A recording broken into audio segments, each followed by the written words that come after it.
নমস্কার সবাইকে, আমি সুস্মিতা। আর আজকে আমার চ্যানেলে আপনারা দেখবেন আমি রাত থেকে সকালে যেদিন আমার মনে হয় যে স্কিন কেয়ার করতে হবে সেদিন আমি কী করি।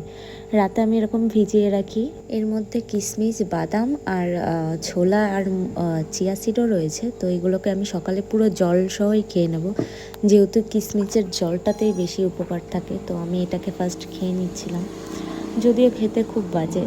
তো আমার যেদিন আর কি খুব মনে হয় যে রাতে যে হ্যাঁ কাল থেকে আমি আমার নিজের শরীরের যত্ন নেব, সেই দিনই রাতে এরকম করে রাখি, আর বাকি টাইমে আর মনে থাকে না। যাই হোক, তো এই সকালে এগুলো খেয়ে নিচ্ছি। আর তারপরে আমার অনেক আগেরই অভ্যাস যে সকালে উঠে এক গ্লাস জল খেয়ে নেব। তো এটার পরে আমি আবার জল নিয়ে বসে যাব। আর সকালে উঠেছি বলে মুখগুলো খুব ফোলা ফোলা লাগছে, তো ওই জন্য ইগনোর মাই ফেস। তো যাই হোক, এই দেখো আমার খুব বাজে লাগছে, আমাকে দেখেই মনে হচ্ছে হতাশায় আমি খেতে পারছি না। তবু ঠিক আছে, খেতে হবে, এগুলো স্বাস্থ্যের জন্য ভালো। তারপর আবার জল নিয়ে বসে গেলাম, আর পাগল পাগল লাগছিলো বলে চুলটাকে একটু বেঁধেও নিলাম। তো তারপরে আমি ভাবছিলাম যে স্কিন কেয়ারের জন্য আরও কিছু করতে হবে। এই জন্য লেবু, হলুদ এগুলোকে আমি কেটে নিয়েছি, আর নেব হচ্ছে এখানে কফি পাউডার আর হচ্ছে মধু, আর তার সঙ্গে চালের গুঁড়োও লাগবে, ওটা আমি পরে দেখিয়ে দিচ্ছি। যাই হোক, ভুলে গেছিলাম। এখানে হলুদ, কফি আর লেবুর রস মিশিয়ে নিলাম, আর তার মধ্যে দিয়ে দিলাম একটু মধু। এটা আমি ফার্স্টে ডিট্যানের জন্য, আবার যে আমার চোখের নিচে ডার্ক সার্কেলটা আছে ওটার জন্যও কাজে লাগবে। তারপরে এর মধ্যে দিয়ে দিলাম চালের গুঁড়ো, দিয়ে এটাকে ভালোভাবে আমাকে মেশাতে হবে। যতক্ষণ না এটা সম্পূর্ণ মিশে যাচ্ছে ততক্ষণ আমি এটাকে মিশিয়ে নিলাম। এরপর মুখ তো ধোয়াই ছিল, ওর মধ্যে আমি এটাকে অ্যাপ্লাই করে নিচ্ছিলাম। আর হলুদ ছিল বলে মুখটা একটু হলদেটে ফার্স্টের দিকে লাগতে পারে, কিন্তু ওটা ঠিক হয়ে যাবে। মানে প্রথম 10-15 মিনিট একটু বেশি হলুদ হলুদ মনে হতে পারে, কিন্তু ওটা কোনো প্রবলেম না। আমি ভালো করে অ্যাপ্লাই করে নিচ্ছিলাম, যেহেতু চোখের নিচেও দিতে হবে, কারণ এটা ডার্ক সার্কেলেও খুব কার্যকরী একটা মানে কী বলবো রেমেডি।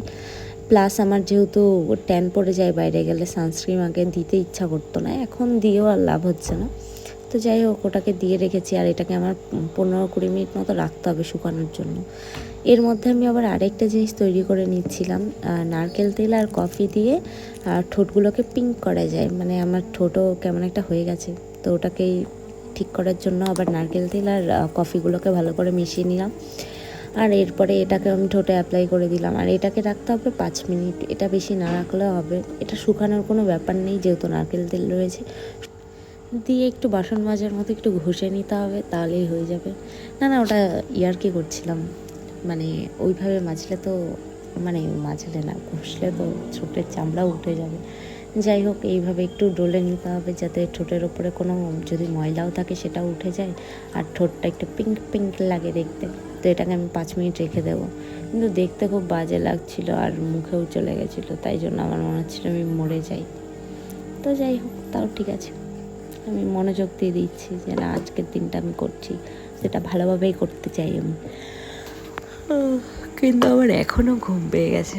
যাই হোক, তারপর এটা 5 মিনিট হয়ে গেছে, এটাকে মুছে নিলাম, আর দেখলাম হ্যাঁ সত্যি এটা পিংপিংই লাগা শুরু করেছে। তখন আমার পুরোটা মোছা হয়নি। যাই হোক, মুছে দেখলাম হ্যাঁ সত্যিই কার্যকরী একটা হ্যাক্স। এটা আমি ইউটিউব দেখেই শিখেছি। আর এটাও 10 মিনিট হয়ে গেছে, আরও 10-15 মিনিট রাখতে হবে। তারপর যাই হোক, এটাও শুকিয়ে গেছে আমার মনে হচ্ছে। এটাকে মানে পুরোটা শুকাতে গেলে আমি আবার বুড়ো হয়ে যাব। তো যেইটুকু শুকিয়েছে ওটাকে আবার ধুয়ে আসার চেষ্টা করছিলাম। তো ধুতে গিয়ে আমি নাজেহাল হয়ে গেলাম, আর তারপর ধুয়ে নিয়ে তো আমি অবাক, তো অবাক, পুরোই ফর্সা ফর্সা লাগছে। তো আজকের মতো এইটুকুই, টাটা।